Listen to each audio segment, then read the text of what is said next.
Meanwhile, the final round of the regional consultation on the non-custodial sentencing policy has taken place in Sunyani in Bunahafo.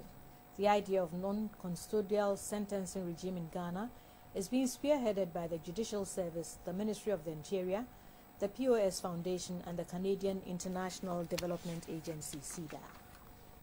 Non-custodial sentencing is a punishment given by a court of law that does not involve a prison term. It may take the form of a fine, probation order, or community service. However, the type of sentencing is traditionally given to adult offenders. For over a decade now, Ghana has been considering alternatives to imprisonment. The underlying objective is to decongest the country's prisons. The POS Foundation joined forces with the Judicial Service, the Ministry of the Interior, DANIDA, and other organizations to stimulate public enthusiasm in the formulation of a solid and reliable non-custodial sentencing regime for Ghana. Earlier efforts have resulted in the Community Service Bill, which is currently being discussed. The Bunuahafo region is the last to host the public consultation on the non-custodial sentencing policy.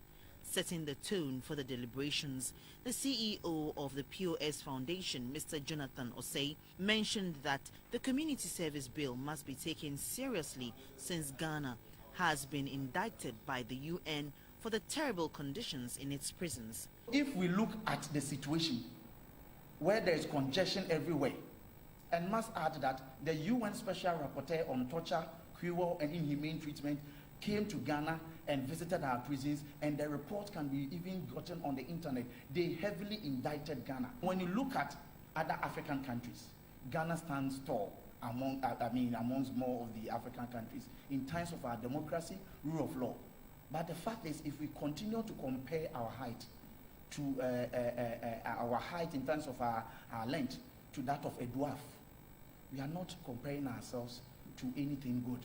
The Director of Operations at the Sunyani Central Prisons, DSP Stephen Inti, said overcrowding presents serious challenges to the prison service. Another problem that exists in the Sunyani Central Prison is lack of adequate workshops to cater for the rehabilitation of inmates due to lack of space and increase in population leading to decrease in rehabilitation.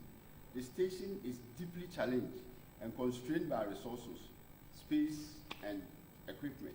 This was the final lap of the regional discussions on the policy.